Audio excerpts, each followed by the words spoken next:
राधे राधे, जय श्री कृष्णा। आइए अब हम श्री शिव महापुराण का आगे का महात्म्य सुनते हैं।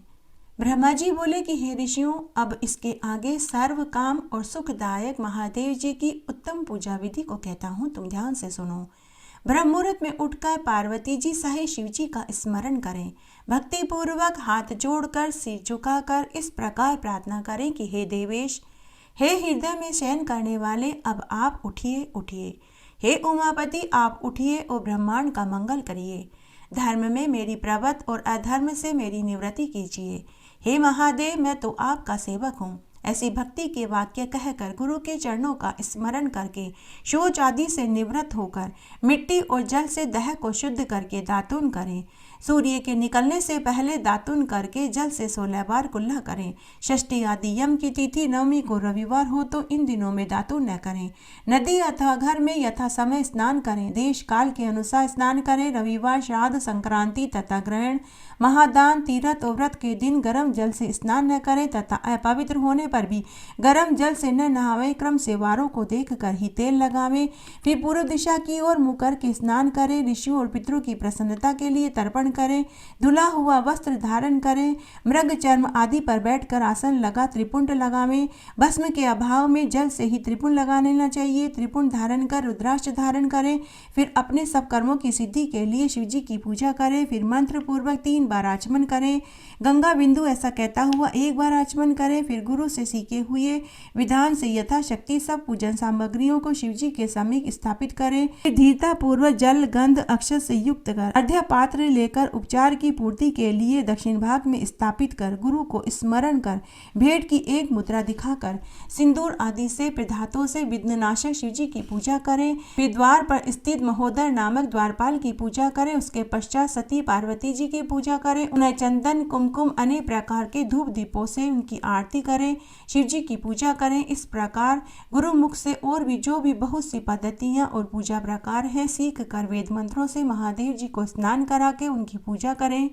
गुरु के उपदिष्ट मार्ग से मंत्र का उच्चारण कर यथा संख्य यथा ज्ञान मंत्र विधि करें। नाना प्रकार के स्रोतों से वृक्ष ध्वज शिव जी की स्तुति करें। फिर धीरे धीरे शिव की परिक्रमा करें। फिर साष्टांग दंडवत कर इस मंत्र से भक्ति पूर्वक पुष्पांजलि अर्पित करें और कहें कि हे महादेव जी, मैंने ज्ञान से अथवा अज्ञान से आपकी जो भी पूजा करी है वह सब आपकी कृपा से सफल हो जावे। हे शिव जी, मेरे प्राण चित्त सदा आप में है। हे गौरीश, हे भूतनाथ, मुझ पर प्रसन्न होइए। हे प्रभु, मैं आपकी शरण में हूँ। ऐसा कहकर पुष्पांजलि अर्पित करें और कहें कि हे प्रभु, अब आप अपने परिवार के सहित अपने स्थान को जाइए। हे नाथ, मेरी पूजा के समय फिर आप इसी स्थान पर आ जाइएगा। इस प्रकार भक्त वत्सल भगवान शंकर को बहुत प्रार्थना कर अपने हृदय में विसर्जन करें और उनके जल को शिरोधार्य करें। हे मुनियों, इस प्रकार शिव जी की पूजा की एक और विधि मैंने तुमसे कही। अब और आगे क्या सुनना चाहते हो वह कहो। ऋषियों ने कहा कि हे व्यास जी के शिष्य, हे महाभाग, अब आप ये बताइए कि शिव जी की किन किन फूलों से पूजा करनी चाहिए और उससे क्या फल मिलता है। सूत जी बोले कि हे शौनकादि ऋषियों, यही प्रश्न एक बार नारद जी ने ब्रह्मा जी से किया था। तब ब्रह्मा जी ने कहा था कि कमल पत्र, बेलपत्र, शतपत्र तथा शंख पुष्प से देवता का पूजन करने से लक्ष्मी जी की प्राप्ति होती है। 20 कमल का एक प्रस्थ, सहस्त्र बेलपत्रों का आधा प्रस्थ होता है। 16 पल का एक प्रस्थ, 10 टंक का एक पल होता है। इस तोल के अनुसार इतना सब तराजू पर चढ़ाकर सकाम पूजा तो सब कामनाओं की प्राप्ति होती है। यदि निष्काम पूजा करें तो वह शिवरूप हो जाता है। यदि कोई 10 करोड़ पार्थिव लिंग की पूजा करे तो वह राज्य का इच्छुक राजा बनता है। शिव जी को संतुष्ट करने के लिए शिवलिंग पर फूल, चावल, चंदन आदि सहित अखंड जल की धार चढ़ाकर उनकी पूजा करें। प्रत्येक रूप में प्रति मंत्र से एक बेलपत्र अथवा शतपत्र या कमल पत्र चढ़ावें। प्राचीन लोगों ने शंख पुष्पों से विधि विधान से पूजा करने को कहा है, जो दोनों लोकों में सर्व कामदायक है। फिर धूप, दीप, नैवेद्य, आरती, पदक्षिणा, नमस्कार कर क्षमा विसर्जन करें। इस प्रकार सांगोपांग पूजा भोग राज्य प्रदायक है। जो अपनी प्रधानता के लिए इसकी आदि पूजा, इससे आदि पूजा मुक्ति के लिए, कारागार से मुक्ति के लिए भी करता है। रोग से मुक्त होने के लिए 50 कमल पुष्प, कन्या की इच्छा वाला 25,000 कमल पुष्प, विद्या के लिए इससे भी आधे, वाणी के लिए घृत से, उच्चाटन के लिए उतने ही परिमाण से, मारण में 1 लक्ष्य से, मोहन में उससे आधे, राजा के वशीकरण के लिए 10 लाख फूलों से पूजा करें, यश के लिए इतना ही, ज्ञान के लिए 1 करोड़, शिव दर्शन के लिए इससे आधे से पूजन करें, कार्यफल की सिद्धि के लिए मृत्युंजय का जाप करें, जिसमें 5 लाख जाप करने से शिव जी प्रसन्न हो जाते हैं। मुक्ति चाहने वाला कुशा से महादेव जी का पूजन करें। 1 लाख की संख्या तो सर्वत्र मानी गई है। आयु का इच्छुक 1 लाख दुर्वा से, पुत्र का इच्छुक 1 लाख फूलों से जिसकी डंडी लाल हो लेकर शिव जी की पूजा करें। तुलसी के पूजन से मुक्ति और भुक्ति की प्राप्ति होती है। प्रताप के लिए आंकड़े के फूल चढ़ावें। जवा पुष्प से पूजा करें तो शत्रु का नाश हो जाता है। कनेर पुष्प से पूजा करें तो रोग दोष दूर हो जाता है। मनुष्य को वस्त्र संपत्ति की कमी नहीं रहती। हर श्रृंगार के फूल से पूजें तो सुख संपत्ति बढ़ती है। राई के फूलों से पूजा करें तो शत्रु का नाश हो जाता है। यदि इसके 1 लाख फूल चढ़ा देवें तो बड़ा ही फल प्राप्त होता है। ऐसा कोई फूल नहीं जो शिव जी के प्रिय न हो। चंपा और केतकी को छोड़कर सब फूल महादेव जी को चढ़ा सकते हैं। अब चावलों के चढ़ाने का प्रमाण सुनो। चावलों को चढ़ाने से लक्ष्मी की वृद्धि होती है, लेकिन चावल अखंडित होने चाहिए। इसकी भी 1 लाख संख्या हो तो 6 प्रस्थ, 3 प्रस्थ, 2 पल होते हैं। चावल द्वारा प्रधानतः रुद्र को पूजे, उस पर एक सुंदर वस्त्र शिव जी के ऊपर चढ़ावें। चावल चढ़ाने का यही सुंदर विधान है। फिर उसके ऊपर एक श्रीफल, गंध, पुष्प आदि चढ़ावें। धूप दीप नैवेद्य आदि चढ़ावें। 2 रुपया मासे की संख्या से दक्षिणा देवें। यथा वाक्य का भी विधान है। इस प्रकार जब अंग सहित मंत्र पूर्वक शिव जी की लक्ष्य पूजा हो जावे तो 12 ब्राह्मणों को भोजन करावें। यहाँ पर मंत्र की 108 विधियां कही गई है। 1 लाख पल तिल चढ़ावे तो महापाप नाश हो जाते हैं। 11 पल 64 मासा 1 लाख तिल के बराबर होता है। हित कामना के लिए पूर्ववत पूजन करें, ब्राह्मण को भोजन करावें। ऐसा करने से बड़े पातक से उत्पन्न दुखों का नाश हो जाता है। 1 लाख या 8 प्रस्थ जो चढ़ावे तो स्वर्ग और सुख की प्राप्ति होती है। इस प्रकार प्रत्येक कार्य के लिए प्रत्येक विधि से शिव जी का पूजन करें। ज्वर प्रलाप की शांति के लिए केवल जल की धारा मंगल देती है। इससे शतरुद्रीय मंत्र, 11 रुद्र मंत्र, रुद्र जाप, रुद्र सुक्त, षडंग महामृत्युंजय गायत्री के अंत में नमः लगाकर नामों से अथवा प्रणव से अथवा ओम मंत्र से तथा दूसरे शास्त्रोक्त मंत्रों से जल की धारा करें। धारा पूजन शुभ संतान वर्धक है। गुरु से समझ कर करें। यदि घर में नित्य कलह होते हैं तो शिव जी पर जल की धारा करें तो सब दुख दूर हो जाते हैं। यदि शत्रु को तपाना हो तो शिव जी पर तेल की धार चढ़ावें। मधु से शिव जी की पूजा करें तो यक्ष राज प्राप्त होता है। ईख के रक्त से पूजे तो आनंद मंगल होता है। यदि गंगा के जल की धार देवे तो भुक्ति और मुक्ति प्राप्त होती है। इसकी 10,000 संख्या का विधान है। 11 ब्राह्मणों को भोजन करावें। आपने जो पूछा यह सब मैंने आप लोगों को कहा। जो लोक में सफल सर्व कामदायक हितकारी है, जो स्कंद और उमा सहित महादेव जी का सविधि पूजन करता है, वह पुत्र पौत्र आदि सभी सुखों को भोग कर अंत में महेश्वर के लोक को जाता है। वह करोड़ों सूर्यों के समान प्रकाशित विमान में रुद्र कन्याओं से सेवित हुआ प्रलय पर्यंत शिव जनों के साथ क्रीड़ा करता हुआ रहता है। फिर अविनाशी विज्ञान को प्राप्त कर मोक्ष लाभ को पाता है। नारद जी कहते हैं कि हे सुरश्रेष्ठ ब्रह्मा जी, आपने हमको जो अद्भुत परम पवित्र कथा सुनाई है इसके लिए आपका धन्यवाद। अब इसके अनंतर और भी जो चरित्र सृष्टि के प्रकार हैं वह सब सुनने की इच्छा है। सूत जी बोले कि यह तो आपने अच्छी बात कही। इसके पश्चात जो कुछ हुआ और जो सब मैंने सुना है वह मैं तुमसे कहता हूँ। ब्रह्मा जी बोले कि जब सनातन शिव जी अंतर्ध्यान हो गए तब मैं और विष्णु जी अत्यंत सुख को प्राप्त हुए। फिर मैंने हंस का और विष्णु ने वाराह का रूप धारण कर सृष्टि के लिए लोकों के रचने का विस्तार किया। इस प्रकार नारद जी ने पूछा कि आप दोनों ने अन्य रूपों को छोड़कर हंस और वाराह रूप ही क्यों धारण किया, इसका क्या कारण है। सूत जी कहते हैं तब शिव जी के चरण कमलों का स्मरण कर ब्रह्मा जी बोले कि हंस की ऊपर जाने की गति निश्चल होती है। तत्व अतत्व के विभाग में उसे शीर नीर जैसा ज्ञान करने की बुद्धि होती है। हंस ज्ञान और अज्ञान के तत्व का निर्णय करने में समर्थ होता है। इसी कारण मुझ ब्रह्मा ने हंस का रूप धारण किया। वाराह की गति नीचे जाने में निश्चल होती है। इसी कारण विष्णु जी ने वाराह रूप धारण किया। इस रूप द्वारा विष्णु जी ने भाव कल्प रचना चाहा। उसी दिन से वह वाराह कल्प कहलाया। हे नारद, तुम्हारे एक प्रश्न का उत्तर हो चुका है। अब षष्ठी की रचना की तुम विधि सुनो। जब शिव जी अंतर्ध्यान हो गए तब मैं शिव जी को नमस्कार कर विष्णु जी के ज्ञान को प्राप्त हुआ। मेरा मन षष्ठी करने में लग गया। फिर उपदेश कर विष्णु जी भी अंतर्ध्यान हो गए, ब्रह्मांड से बाहर निकलकर बैकुंठ में चले गए। तब जो मैंने षष्ठी की कामना से शिव और विष्णु का स्मरण कर पहले जल का निर्माण किया था, उस जल में एक अंजलि जल डालकर 24 तत्वों द्वारा एक अंड प्रकट किया, जो फिर विराट हो गया। उसके विराट होने से मुझे बड़ा संशय हुआ। उसके लिए मैंने 12 बरस तक कठिन तपस्या करी। इस तप से मैंने केवल विष्णु जी का ध्यान किया। तब विष्णु जी प्रकट होकर मेरे अंगों को स्पर्श करते हुए बोले कि हे ब्राह्मण, मैं तुम पर प्रसन्न हुआ। शिव जी के प्रसाद से मेरे लिए कुछ भी अदेय नहीं है, जो चाहो मुझसे वरदान मांग सकते हो। मैंने कहा, शिव जी ने मुझे आपके ही आश्रित लिया है, उन्होंने जो कहा मैं वही मांगता हूँ। यह जो 24 तत्वों वाला अंड विराट हो गया है, इसमें चेतना नहीं दिखाई देती, इसको आप चैतन्य कर दीजिए। तब शिव जी का ध्यान करके विष्णु जी अनंत रूप से उस अंड में प्रवेश कर गए। फिर तो उस अंड में सहस्त्रों शिर, सहस्त्रों नेत्र, सहस्त्रों चरण सहित अवयव निकलकर पृथ्वी को चारों ओर से घेर लिया। विष्णु जी सातों लोकों के अधिपति हो गए। शिव जी ने उसे कैलाश के ऊपर स्थान दे दिया। कैलाश पर वह स्थान जिसका कभी भी नाश नहीं होता। सुतराम में षष्ठी रचने लगा। तब पहले आपकी षष्ठी उत्पन्न हुई, जिसमें अविवधा और तम की प्रधानता थी। उसमें मैंने स्थावरों की रचना करी। फिर मैं मुख्य षष्ठी की रचना के लिए शिव जी का ध्यान करने लगा। तब तिरछे चलने वाले जीव प्रकट हुए, इनसे मुझे संतोष नहीं हुआ। तब मैंने सात्विकी देवताओं की षष्ठी करी, परंतु इससे भी मेरा कार्य सिद्ध नहीं हुआ। तब मैंने शिव जी की आज्ञा से रजोगुण वाले मनुष्यों की षष्ठी करी। इस प्रकार जब मेरी 5 प्रकार की षष्ठियां हो गई, तब मैंने सर्गों की रचना करने का विचार किया। तब महत सर्ग, सूक्ष्म भौतिक सर्ग, तीसरा वैकारिक सर्ग उत्पन्न हुआ। फिर वैकारिक सर्ग से प्राकृतिक षष्ठी 8 प्रकार की हुई। जब इसी प्रकृति में विकृति हुई, तब नवा कुमार सर्ग हुआ, जिसका वर्णन करना कठिन है। फिर उपयोगी द्विजात्मक सर्ग हुआ, जिसमें सनका आदि कुकों का महान कुमार सर्ग हुआ। इस सनका आदि मेरे ऐसे मानस पुत्र हुए, जिनमें की महान वैराग्य संपन्न था। जब मैंने उनसे षष्ठी रचने को कहा, तो उन्होंने वैराग्य दिखाया।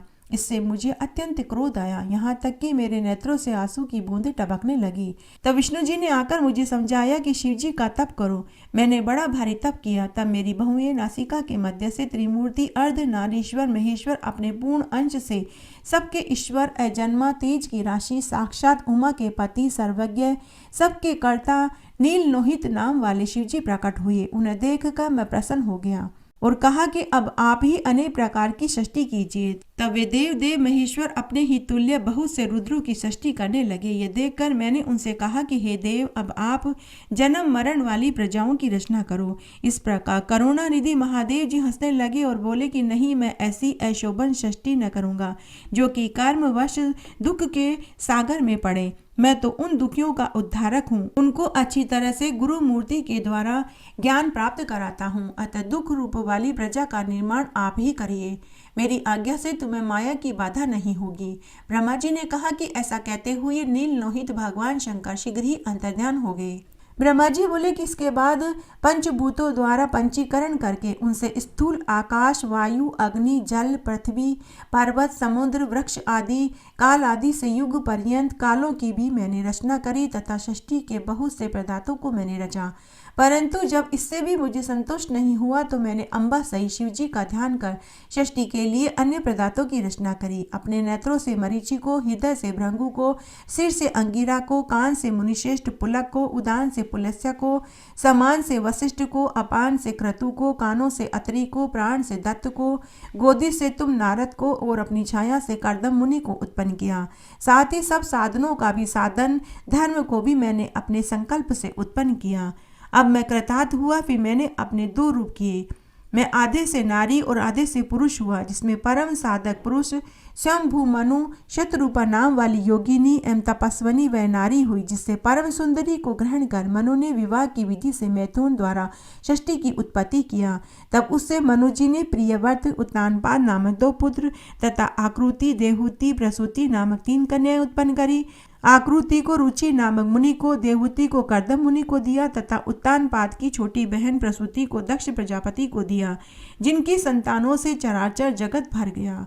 फिर आकृति में रुचि द्वारा दक्षिणा युक्त यज्ञ और यज्ञ की दक्षिणा में 12 पुत्र हुए। फिर देवहूति में कर्दम मुनि से कपिल मुनि उत्पन्न हुए। इधर दक्ष के 24 कन्याएं उत्पन्न हुई, जिससे दक्ष ने श्रद्धा आदि 13 कन्याओं को धर्म को दिया, जिनके नाम ये हैं श्रद्धा, लक्ष्मी, घृति, तुष्टि, मेघा, क्रिया, बुद्धि, लज्जा, वसु, शांति, सिद्धि और कीर्ति। फिर इनसे छोटी 11 कन्याएं ख्याति, सत्युत, संभूत, स्मृति, प्रीति, क्षमा, सन्नति, अनुरूपा, ऊर्जा, स्वाहा, स्वधा को क्रमशः भृंगु, भाव, मरीचि, अंगिरा, पुलस्य, पुलह, क्रतु, अत्रि, वशिष्ठ, व्रही और पितर को दिया, जिनकी संतानों से त्रिलोकी भर गया। फिर तो शिवजी की आज्ञा से प्राणियों के कर्मानुसार असंख्य जातियों की उत्पत्ति हो गई। कल्प भेद से ऋषि के 7 कन्याओं की भी उत्पत्ति कही गई है, जिनकी कन्याओं से पाताल से लेकर सत्यलोक तक चराचर जगत व्याप्त हो गया तथा कुछ भी शून्य न रहा। इस प्रकार शिवजी की आज्ञा से ब्रह्मा जी ने षष्ठी की रचना करी। सदाशिव ने त्रिशूल के अत्रभाग से सती की रक्षा करी, जिन्हें सर्वव्यापी विष्णु जी ने अपने प्रभाव से पहले ही निर्माण किया था। और भी कन्याएं दक्ष जी से लोक कल्याण के लिए प्रकट हुई थी। इस प्रकार शिवजी के भक्तों के उद्धार के लिए बहुत सी लीलाएं करी, जिनका वाम अंग बैकुंठ और दक्षिण अंग मैं हूँ। इस प्रकार मैं, विष्णु, रुद्र, यही 3 गुण इधर प्रधान हुए, उधर इसी प्रकार सत, रज, तम 3 गुणों से जिनका मैं सम प्रधान हूँ। उनमें से रजोगुण वाली सुरादेवी, सतोगुण वाली सती और तमोगुण वाली लक्ष्मी प्रकट हुई। सती के परा, शिवा, उमा ये 3 रूप हैं, जिनमें यही शिवा सती के रूप में शंकर के साथ ब्याही गई। पिता के यज्ञ में शरीर त्याग कर नारद से अपने पद को प्राप्त हुई। फिर पार्वती होकर तप करके शिवजी को मिली। कालिका, चंडिका, भद्रा, चामुंडा, विजया, जया, जयंती, भद्रकाली, दुर्गा, भगवती, कामाख्या, कामदा, अम्बा, मृडानी और सर्व मंगलदायक, भुक्ति मुक्तिदायक हुई। फिर तो यह तीनों गुणमय देवियां, गुणमय तीनों देवताओं ने मिलकर तीनों प्रकार की उत्तम षष्ठी करी। हे मुनि सत्तम, इस प्रकार तुम्हारे लिए मैंने षष्ठी का प्रकार कहा। शिवजी की आज्ञा से ही मैं इस ब्रह्मांड का रचयिता हूँ। एक बार बहुत छोटा सा गांव था। उस गांव में एक ब्राह्मण दंपति अपने बेटा बहू के साथ रहता था। वह ब्राह्मण भगवान महादेव का परम भक्त था। गांव में महादेव जी का एक छोटा सा मंदिर था। वह ब्राह्मण भगवान महादेव जी के मंदिर में सेवा दिया करता था। दोनों समय की आरती करता और बदले में जो चढ़ावा आता उसी से उनका घर खर्च चलता था। ब्राह्मण की पत्नी भी वार त्योहार पर गांव की औरतों को कथा कहानियां सुनाया करती थी, जिससे उन्हें सीधा मिल जाता था। सीधे में आटा, दाल, तेल, घी, गुड़, चीनी आदि मिलता था। लेकिन कभी यह उनके परिवार के लिए कम पड़ता था तो कभी बराबर का पड़ता था। तब एक दिन ब्राह्मणी ने अपने पति से कहा कि सुनो जी, हमारा गुजारा ऐसे कैसे चलेगा? घर की आर्थिक हालत तो सुधरती ही नहीं। तब ब्राह्मण अपनी पत्नी से बोला कि भगवान, मुझे महादेव जी पर पूर्ण विश्वास है, एक न एक दिन हमारी गरीबी जरूर दूर हो जाएगी। तब एक दिन की बात है, ब्राह्मण महादेव जी के मंदिर में पूजा पाठ करके संध्या की आरती करके घर लौट रहा था। तब उस दिन उस गांव का एक धनी सेठ महादेव जी के मंदिर में जाकर सीढ़ियों पर बैठ गया। तभी उस धनी सेठ को मंदिर में से किसी के बोलने की आवाज सुनाई दी। धनी सेठ ने मंदिर की खिड़की में से झांक करके देखा तो भगवान महादेव और नंदकेसर आपस में बातें कर रहे थे। नंदकेसर भगवान महादेव जी से कह रहा था कि हे भगवान, आप उस पुजारी की गरीबी दूर कर दीजिए, यह पुजारी आपका परम भक्त है।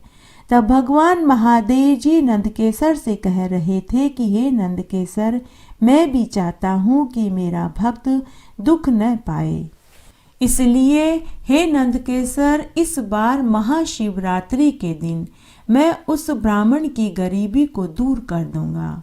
उसने अब तक जितने भी बेल पत्र और आंकड़े के फूल मेरे ऊपर चढ़ाए हैं, उसे उतने ही सोने के सिक्के मैं दूंगा। धनी सेठ यह सारी बातें सुन रहा था। वह उसी क्षण ब्राह्मण के घर आया और ब्राह्मण से बोला कि हे ब्राह्मण देव, मुझे आपसे एक काम है। अगर आप मेरा काम कर देंगे तो बदले में मैं आपको 100 स्वर्ण मुद्राएं दूंगा। ब्राह्मण धनी सेठ से बोला कि हे महाशय, आप बताइए मुझे क्या करना होगा। तब धनी सेठ बोला कि हे ब्राह्मण देव, आपने अब तक महादेव जी के ऊपर जितने भी बेलपत्र और आंकड़े के फूल चढ़ाए हैं, आप उसका पुण्य फल मुझे दे दीजिए। बदले में मैं आपको 100 स्वर्ण मुद्राएं दूंगा। ब्राह्मण की पत्नी और उसके बेटा बहू भी ये सारी बातें सुन रहे थे। तब ब्राह्मणी ने ब्राह्मण को घर के भीतर बुलाया और कहा, हे स्वामी, आप जैसा वह धनी कह रहा है ऐसा कर दीजिए, हमारी गरीबी दूर हो जाएगी। ब्राह्मण बहुत लाचार था। ब्राह्मण ने जब अपनी पत्नी और बेटा बहू की आंखों की तरफ देखा तो उनकी आंखों में चमक आ रही थी। ब्राह्मण बहुत लाचार और दुखी था, लेकिन कुछ देर सोचने के बाद उसने भी हामी भर दी। तब ब्राह्मण ने आंखें बंद करके संकल्प लिया और बोला कि हे महादेव जी, मैंने अब तक जितने भी बेलपत्र और आंकड़े के फूल आपके चढ़ाए हैं, उसका फल इस धनी सेठ को मिले। धनी सेठ ब्राह्मण को 100 स्वर्ण मुद्राएं देकर खुशी खुशी घर आ गया। तब महाशिवरात्रि के दिन वह धनी सेठ भगवान महादेव जी के मंदिर में जाकर के बैठ गया और स्वर्ण मुद्राएं पाने की लालसा में पूरे दिन वह वहीं बैठा रहा। सुबह से दोपहर और दोपहर से शाम हो गई, लेकिन कोई चमत्कार नहीं हुआ। धनी सेठ के सब्र का बांध टूट रहा था। तभी अचानक वहां एक बहुत बड़ी पोटली स्वर्ण मुद्राओं से भरी आकर के गिरी। धनी सेठ की आंखें फटी की फटी रह गई। जैसे ही सेठ उस स्वर्ण की पोटली को लेने के लिए उठा, लेकिन वह उठ नहीं पाया, वह वहीं चिपक गया। धनी सेठ ने उठने की बहुत कोशिश करी, लेकिन वह उठ नहीं पाया। पूरी रात्रि वह वहीं चिपका हुआ बैठा रहा। तभी वहां आकाशवाणी हुई। महादेव जी ने धनी सेठ से कहा कि अरे लालची सेठ, किसी के किए पुण्य का फल तुम कैसे ले सकते हो? अगर तुम यहाँ से उठना चाहते हो तो तुम ब्राह्मण को 500 स्वर्ण मुद्राएं दोगे और साथ में ये स्वर्ण मुद्राओं की पोटली भी तुम दोगे, तभी मैं तुम्हें यहाँ से छुड़ाऊंगा। सेठ ने कान पकड़कर हाथ जोड़कर अपनी गलती मानी। दूसरे दिन रोजाना की तरह वह ब्राह्मण महादेव जी के मंदिर में आया। तब सेठ ने ब्राह्मण से माफी मांगी और पूरी बात बताई। तब धनी सेठ ने ब्राह्मण को 500 स्वर्ण मुद्राएं और साथ ही स्वर्ण मुद्राओं की वह पोटली भी पकड़ाई। ब्राह्मण परिवार के ऊपर महादेव जी की कृपा बरस गई। ब्राह्मण का घर अन्न धन के भंडार से भर गया। साथ ही वह धनी सेठ भी भगवान महादेव का परम भक्त बन गया। घटती हो तो पूरी हो तो परवान चढ़े, भूले बिसरे नाम तेरे भंडार। इस तरह आज हमने फाल्गुन मास में श्री शिव महापुराण का यह महात्म्य सुना। आशा करती हूँ इसको सुनने का आपको संपूर्ण फल प्राप्त होगा। अगर आपको यह महात्म्य अच्छा लगे तो इसे ज़्यादा से ज़्यादा लाइक करें, अपने दोस्तों रिश्तेदारों में ज़रूर शेयर करें। मेरे साथ बने रहने के लिए आपका धन्यवाद। आगे आने वाली कथा कहानी के लिए भी आप इसी तरह मेरे साथ बने रहें। धन्यवाद।